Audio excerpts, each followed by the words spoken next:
नमस्कार। म आज कक्षा 9 कै नेपाली किताबको पाठ 1 मा रहेको मेघ बिजुली विवाहको केही बाँकी अभ्यासहरू लिएर उपस्थित भइसकेको छु। योभन्दा अगाडिको भिडियोहरूमा मैले कविताको लय वाचन, भावार्थ र त्यसका अभ्यासहरूमा शब्द भण्डार र बोध तथा अभिव्यक्तिको 7 नम्बरसम्मको अभ्यासहरूको बारेमा केही छलफल गरेको छु। यसमा तपाईलाई मैले प्रत्यक्ष उत्तरहरू देखाउने भन्दा पनि उत्तरहरू कसरी लेख्ने अथवा कुन नम्बरको प्रश्नको हल समाधान कसरी गर्ने भन्ने कुराहरू प्रस्तुत गर्दै आइरहेको छु।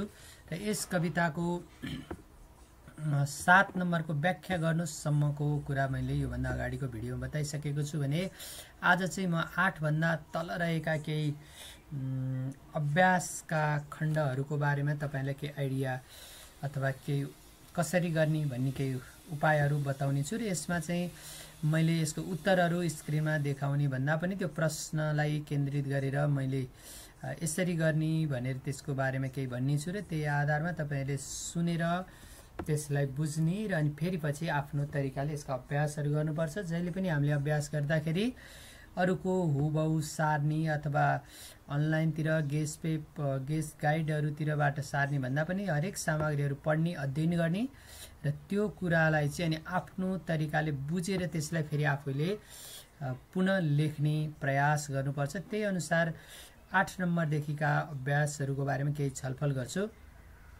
8 नम्बरमा मेघ बिजुली विवाह कविताको व्यक्त भाव बताउनुस् भनेको छ। यसमा चाहिँ यसको मूल भाव बताउने क्रममा चाहिँ सुरुमा अनुच्छेद श्लोकगत रूपमा भनेको छु र त्यसलाई मैले यो चाहिँ तपाईहरुलाई एउटा मसँग लिखित नै छ र त्यसलाई म पढेर विस्तारै सुनाउँछु र त्यसबाट तपाईले यसको मुख्य भाव बुझिसक्नुहुन्छ र त्यही भावका आधारमा विभिन्न भावहरू बताउन सक्नुहुन्छ। जस्तै यसलाई सुरुमा हामीले कविको धेरै ठूलो परिचय, उनको विशेषता, उनका कृतिहरूको धेरै लामो दिइरहनु पर्दैन किनकि हाम्रो कक्षा 9 को किताबले त्यति अपेक्षा गरेको छैन। हामीले खाली कविताको मूल भाव र कवितालाई विभिन्न तरिकाले यसको व्याख्या विश्लेषण गर्न जान्नुपर्ने भएको हुनाले हाम्रो किताबमा लेखकको अथवा कविको परिचय पनि दिएको छैन। तर हामीले सामान्य जन्म, मृत्यु लगायतका केही कुराहरू चाहिँ उहाँको बुझ्दा राम्रो हुन्छ र प्रस्तुत छ यसको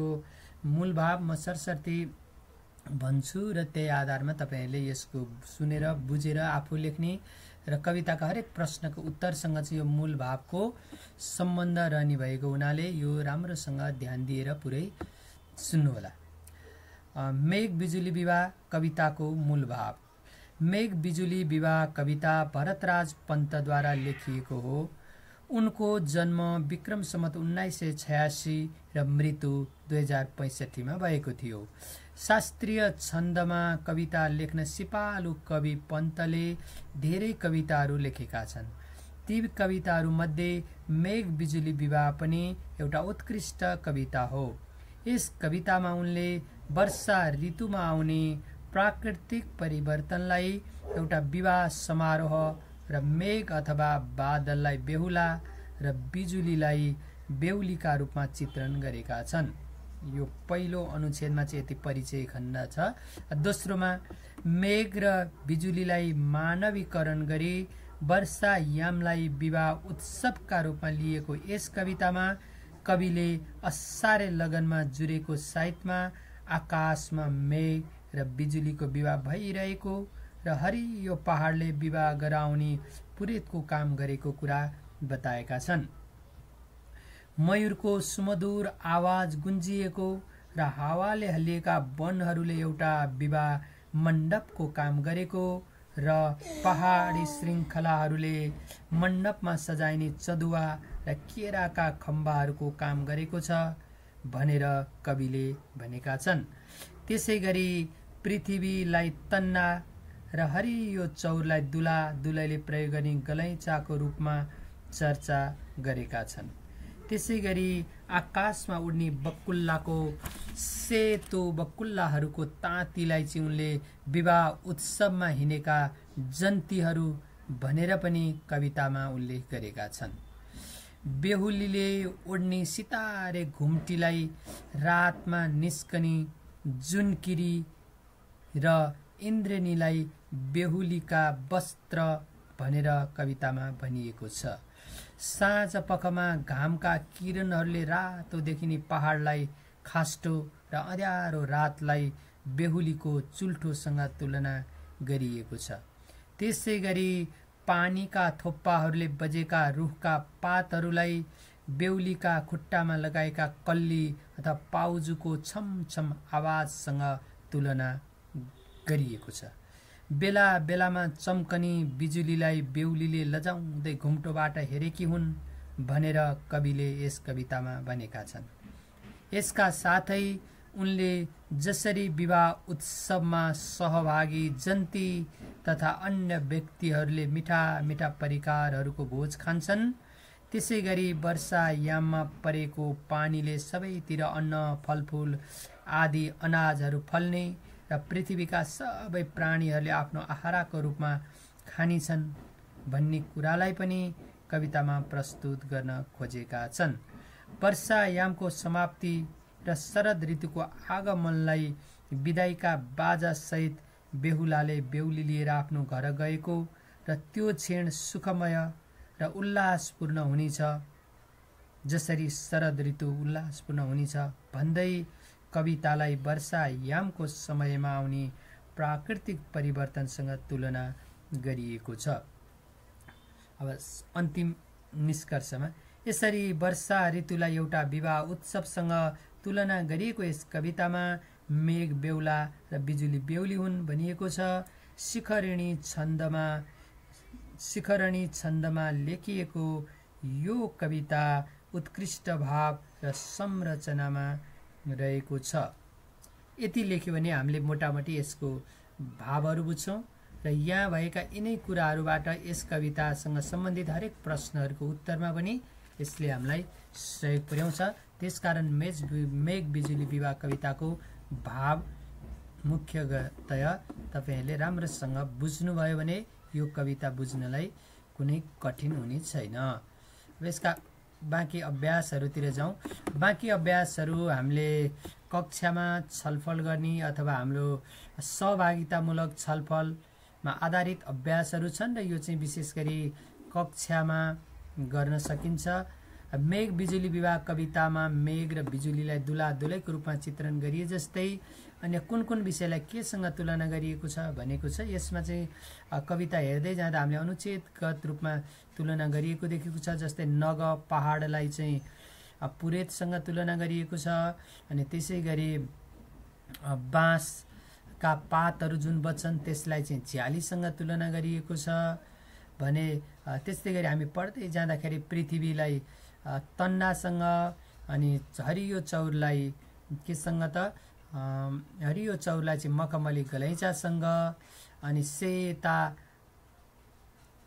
बकुल्लाहरूको ताँतीलाई जन्तीहरू विवाह उत्सवमा गएका जन्तीहरूसँग, धेरै कुराहरू यसरी तुलना गर्दै गएको छ। तपाईँले कविता हेर्दै जाँदाखेरि सक्नुहुन्छ। जस्तै अनि वर्षायामपछि उब्जिएका अनाजहरू तिनीहरू चाहिँ हरेक प्राणीले खान पाउनुलाई चाहिँ जन्ती गएकाहरूलाई दुलाले अथवा जलद जुन विवाहको दुलाको रूपमा गएको छ मेघ, उसले चाहिँ सबैलाई भोज खुवाएको कुरा गरिएको छ।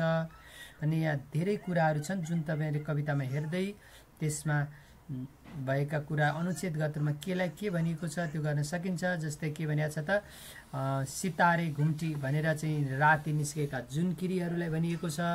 अनि त्यसै गरी हिमचुली रातो हिमाललाई पगरी भनिएको छ। अनि पानी पर्दाखेरि बज्ने रुखका पातहरू वृक्षहरूको आवाजलाई चाहिँ छमछम गर्दै बज्नेलाई दुलैको अथवा दुलैको पाउजुसँग कल्लीसँग तुलना गरिएको छ।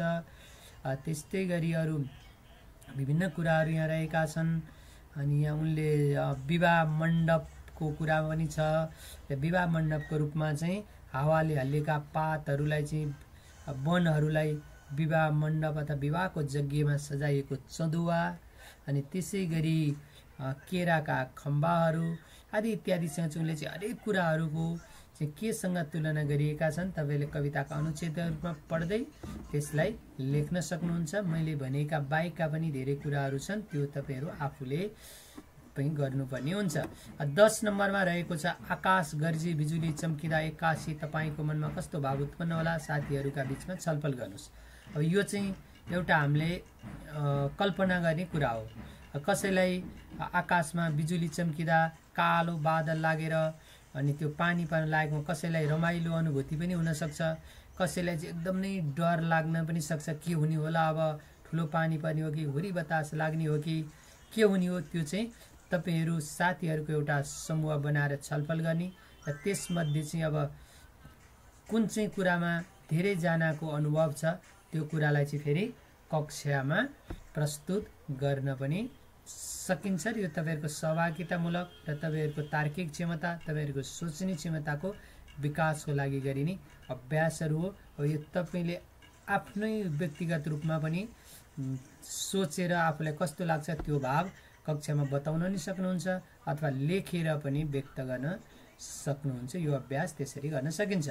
11 नम्बरमा रहेको छ तल दिएका विषय सन्दर्भमा साथीहरूबीच छलफल गर्नुहोस् भनेको छ। यो पनि झमझम पानी परेको स्थितिले, झमझम पानी परेको स्थितिमा चाहिँ को बारेमा कसरी छलफल। सबभन्दा पहिला त झमझम पानी पर्नु भनेको के हो भन्दाखेरि बादल लागेर लगातार रूपमा एउटा ठुलो पानी जुन चाहिँ भल बग्ने खालको भिज्ने खालको त्यस्तो पानी पर्नु चाहिँ झमझम पानी परेको। अब त्यो स्थितिमा के हुन्छ त, बाहिर गएर कसैलाई रुच्न मन लाग्ला। प्रायःजसो यो वर्षा ऋतुमा पर्ने झमझम पानी गर्मीको समयमा हुन्छ अनि कसैलाई चाहिँ पानीमा भिज्न डर लाग्ला अथवा झमझम पानी परेको बेलामा कहिलेकाहीँ बाटोमा हिँडिरहँदाखेरि आफूलाई परेको असरको अनुभव हुनसक्छ। त्यस्तो बेलामा भिजेको अथवा कहिलेकाहीँ चिप्लेर लडेको आदि इत्यादि चाहिँ के स्थिति चाहिँ तपाईँ आफूले भोग्नु भएको छ त, अथवा के मनमा उब्जिन्छ अथवा अरू साथीहरूले के भन्छन्, यिनै कुराहरू छलफल गरेर त्यो एउटा हामीले बुझ्ने र त्यो अरूलाई पनि व्यक्त गर्न सक्ने अर्को यो पनि सहभागीमूलक अभ्यास हो। हरियो वन जङ्गलले ढाकिएको पहाड देख्दा कस्तो अनुभव हुन्छ, अथवा हाम्रो वरिपरि अथवा काठमाडौँकै सन्दर्भमा देख्दाखेरि यहाँ नजिकता छैन, हामीले अलिकति अग्लो पहाडतिर हेऱ्यौँ भने यता चन्द्रागिरी, यता शिवपुरी, यता हरेक किसिमका वन जङ्गलहरू देखिन्छन्। त्यहाँ चाहिँ हरियो वन जङ्गलले ढाकिएको छ। त्यो देख्दाखेरि आफूलाई त्यहाँ जाउँ जस्तो लाग्ने अनुभव हुन्छ। त्यस्तै गरी त्यहाँ गएर घुम्न मन लाग्छ अथवा त्यो कहिल्यै नगएको हुनाले पहिलोचोटि वन जङ्गल देख्दाखेरि मनमा डर पनि लाग्न सक्छ र त्यस्तोमा घुम्न जान एकदम नै मन लाग्छ कि अथवा के लाग्छ त्यो बारेमा पनि छलफल गर्न सकिन्छ एकअर्कामा।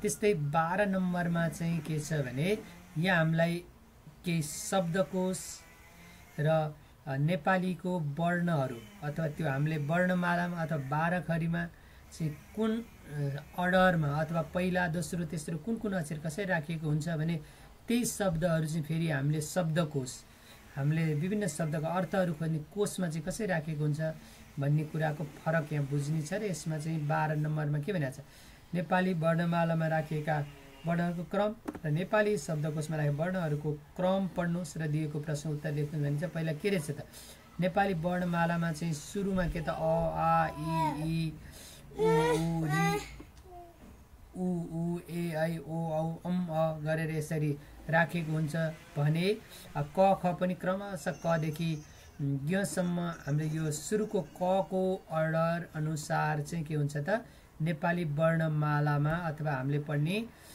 क ख जुन हामीले पढ्छौँ त्यो वर्णमालाको क्रम यो भने खमा देखाइएको चाहिँ के हो त, नेपाली शब्दकोशमा राखेको क्रम। अब माथि चाहिँ नेपाली शब्दकोशमा अ वर्णमाला अ आउने रहेछ भने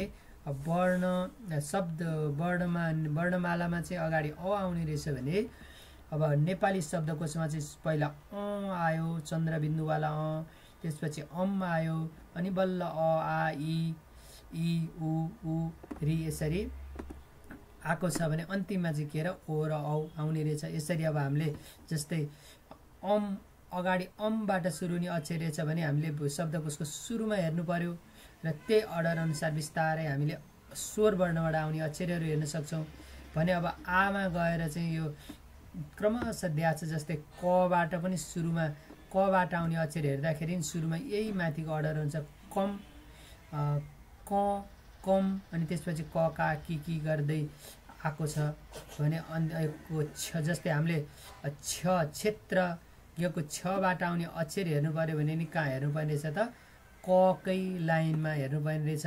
त्यसै गरी यही सिलसिला चाहिँ खमा खको गको यस्तै गरी चाहिँ यहाँ विभिन्न फरक कुन चाहिँ सुरुमा हेर्ने भन्ने कुरा यो चार्ट तपाईँहरूले राम्रोसँग पढ्ने र त्यसपछि यो उत्तरहरू यहाँ हेर्दै दिन सकिन्छ। जस्तै शब्दकोशको क्रममा क्षेत्रज्ञ कुन कुन वर्णपछि आउँछन् भन्दाखेरि चाहिँ त छ चाहिँ कुन वर्णपछि आयो त को वर्णपछि छ आयो। त्यसरी अर्को के भनिएको छ त्र आयो। त्र चाहिँ कुनको पछि आयो भन्दाखेरि हामी हेर्न सक्छौँ त्र चाहिँ के त पछि त्र आउने रहेछ। तको अक्षरहरू सकिएपछि हामीले त्रबाट सुरु भएका शब्दहरू खोज्न सक्ने रहेछौँ भने अर्को ज्ञ चाहिँ कहाँ त जको पछि ज्ञ आउने रहेछ। यसरी हामीले शब्दकोश हेर्ने तरिका पनि यो चार्टबाट सिक्छौँ र यो हेर्दै यहाँका प्रश्नहरूको उत्तर तपाईँहरूले दिन सक्नुहुन्छ। यसबाट हामी के सिप विकास हुन्छ त शब्दकोशमा कसरी हामीले शब्दहरू खोज्ने कुन शब्द चाहिँ पहिला आउँछ कुन शब्द पछि आउँछ भनेर शब्दकोशमा शब्द खोज्न सजिलो तरिकाको लागि यो 12 नम्बरको उत्तर रहेको छ। यिनी शब्दकोशसँग सन्दर्भित प्रश्नहरू यो प्रश्नको तपाईले अवश्य उत्तर दिन सक्नुहुन्छ। 13 मा चाहिँ अनुच्छेद पढी निर्देशित कार्य गर्नुहोस् भनेको छ। यो चाहिँ एउटा हामीले उद्घोषकको रूपमा कसरी कार्यक्रमहरू सञ्चालन गर्न सकिन्छ, कार्यक्रमहरू सञ्चालन गर्दाखेरि हामीले अपनाउनु पर्ने विनयशीलता अथवा हामीले अपनाउनु पर्ने एउटा व्यवहार मर्यादा र कुन चाहिँ कुरालाई पहिलो प्राथमिकता दिने अथवा आसन ग्रहण पहिला कसको गर्ने, त्यसपछि कसरी सम्बोधन गर्ने, आसन ग्रहण कसरी गराउने भन्ने कुराहरू एउटा कार्यक्रम सञ्चालकको रूपमा एउटा उद्घोषकको रूपमा के गर्न सकिन्छ भन्ने कुराहरू यो अनुच्छेदमा चाहिँ यो पढ्ने र त्यही अनुसार चाहिँ कुनै एउटा कार्यक्रम सञ्चालन गर्न तपाईहरुले यो अभ्यास कक्षामा गर्ने अभ्यास हो र यो सकिन्छ र अवश्य पनि तपाईहरुलाई कक्षा विषय शिक्षकले यो अभ्यास गराउनुहुन्छ। सुनाई र बोलाइमा चाहिँ यहाँ एउटा पछाडी परिशिष्टाङ्कमा सुनाई पाठ 1 छ र त्यो सुनाई पाठ 1 पढेर यहाँ एक कुन चाहिँ मिल्छ त्यो भर्ने हो। यसबाट चाहिँ तपाईहरुको श्रुतिबोध अथवा सुनेर बुझ्ने क्षमता कतिको छ भन्ने कुरा परीक्षण गर्नको लागि र तपाईले विद्यालयमा भएको सन्दर्भमा आफ्नो शिक्षकबाट सुनेर त्यसको मिल्ने शब्द भर्न सक्नुहुन्छ भने घरमा भएको बेलामा आफन्त कसैलाई पढाएर पनि तपाईले आफ्नो अभ्यास गर्न सक्नुहुन्छ। अब यो सुनाई पाठ 1 मा नेपाल र नेपाली पहिचान कसरी चिनाएको छ भन्नुस्। यो पनि आफूले पढेर नभइकन सुनेको आधारमा चाहिँ तपाईहरुले यसको कुरा बताउन सक्नुपर्छ भन्ने आशय साथ यो राखिएको र यो चाहिँ श्रुतिबोधको अभ्यासको लागि हो। भाषिक संरचनामा यहाँ अब हामीले पहिलादेखि धेरै पढेका कुराहरू छन् र यसलाई धेरै समय खर्च गर्नुपर्छ जस्तो लाग्दैन।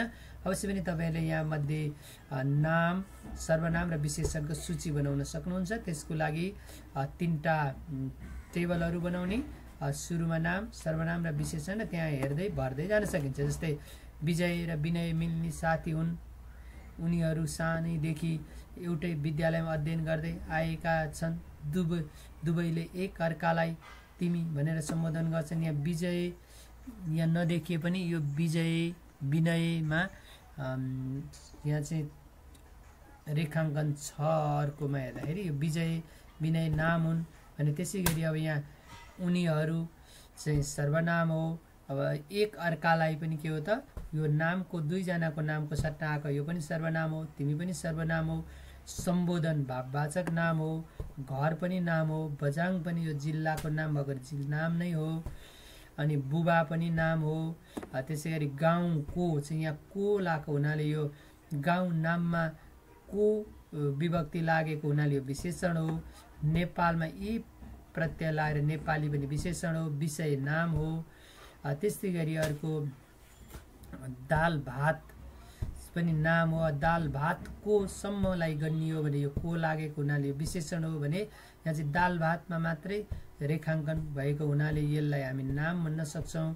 त्यसैगरी उहाँ सर्वनाम हो, आधुनिक चाहिँ विशेषण हो, व्यवसायमुखी पनि विशेषण हो। यहाँ किनकि कस्तोको उत्तर प्रश्नको उत्तरमा आउँछ। यसरी चाहिँ हामीले सूची बनाएर के त नाम, सर्वनाम र विशेषणलाई कोलममा बनाउन सक्छौँ। 2मा भाषिक संरचनाको 2मा पनि दिएको अनुच्छेदबाट नाम, सर्वनाम, विशेषण शब्द अलग अलग सूची बनाउनुहोस् भनेको छ। यो पनि माथिको जस्तै 3टा कोलम बनाएर नाम एउटामा, सर्वनाम एउटामा र विशेषण एउटामा भर्न सकिन्छ। नाम, सर्वनाम र विशेषण अवश्य पनि तपाईले यो तहसम्म आउँदाखेरि चिन्न सक्नुहुन्छ होला। अब त्यसपछि अन्यमा पनि यिनी नाम र सर्वनाम र विशेषणका अभ्यासहरू धेरै छन्। अब मेघ बिजुली विवाह कवितामा भएका 5-5वटा नाम र विशेषण लेख्नुहोस्।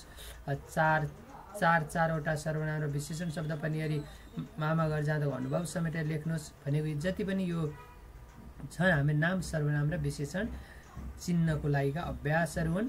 5मा चाहिँ तल दिएको अनुच्छेद पढ्नुहोस् र पद संगति मिलेको एउटा अनुच्छेद रचना गर्नुहोस् भनेको पद संगति भनेको कर्ता अनुसार क्रियापद मिल्नुलाई चाहिँ, कर्ता कर्म अनुसारको क्रियापद मिल्नुलाई चाहिँ पद संगति भनिन्छ। र यहाँ केही उदाहरणहरू छन्। गुरुले मेघ बिजुली कविता पढाउनु भयो, यी सबै पद संगति मिलेका वाक्यहरू छन्। जस्तै गुरुले मेघ बिजुली कविता पढायो भन्यो भने मिल्छ त? मिल्दैन। उहाँले त्यो पाठ राम्ररी बुझाउनु भयो।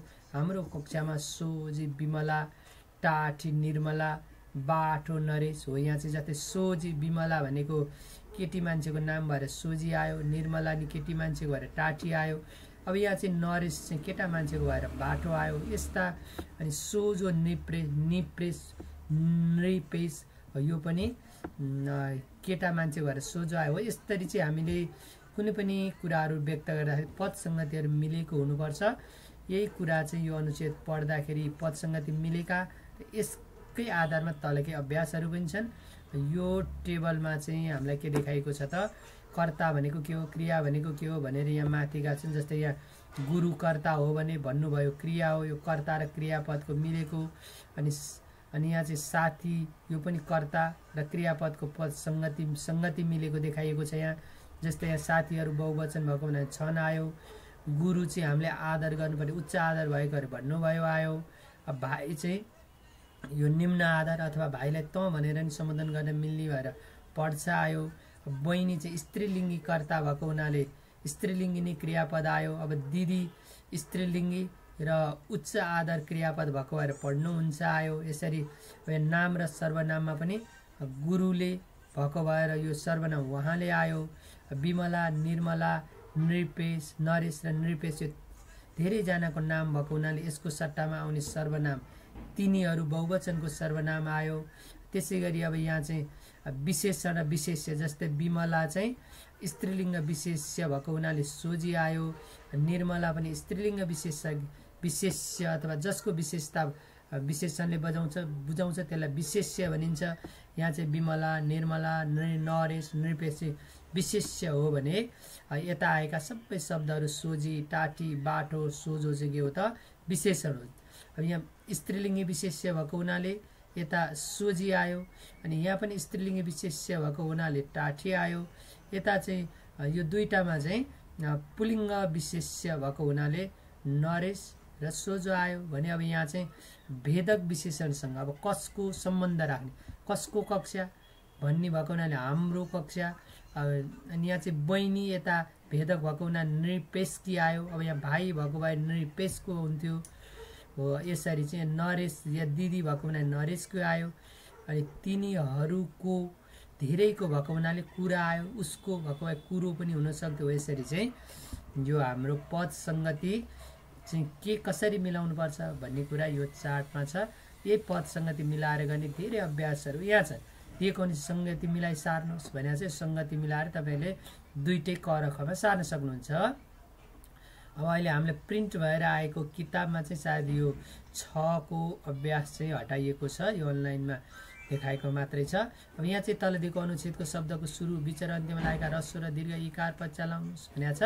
सबभन्दा पहिला हामीले ह्रस्व भनेको यहाँ के भनेको छ? सुरु र बिचको, सुरु, बिच र अन्त्यमा लागेका ह्रस्व इकार शब्द पहिचान गर्नुहोस् भनेको छ। जस्तै यो सुरुमा ह्रस्व लाए, पहिला के गर्ने त हामीले सुरुमा ह्रस्व लागेका शब्द भनेर एउटा कोलम बनाउने, अनि बिचमा ह्रस्व लागेका शब्द भनेर अर्को कोलम बनाउने, अनि अन्त्यमा रस्व लागेका शब्द भने अर्को कोलम बनाउने। जस्तै सुरुमा रस्व लागेका के छन् त, विद्यालय छ, अनि त्यसपछि गएर विद्यालयपछि सुरुमा रस्व भएको यहाँ हामीलाई इकार मात्रै भने दिएको अनुसार शब्दमा सुरुमा बिच र अन्त्यमा रस्व भएको इकार मात्रै भने हामीले इकारको मात्रै खोज्छौँ।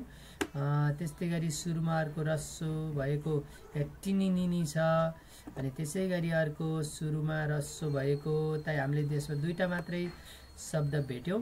अब त्योभन्दा अरू भेट्यो भने तपाईँ राख्न सक्नुहुन्छ। त्यसरी बिचकोमा चाहिँ जस्तै उदाहरणको लागि बिचकोमा रस्व भएको पहिलो छ, अनि त्यसै गरी यहाँ अरू पनि हुनसक्छ। यहाँ रमाइलो छ, यसमा नि इकार रस्व छ, चुटकिला छ हो। यसरी चाहिँ तपाईँहरूले त्यसरी छुट्याउन सक्नुहुन्छ। अनि अन्तिममा रस्व भएकोमा भोलि छ, अनि त्यसै गरी अरू नि यहाँ हामीले हुनसक्छ। भोलि छ अन्तिममा रस्व भएको, भोलिपछि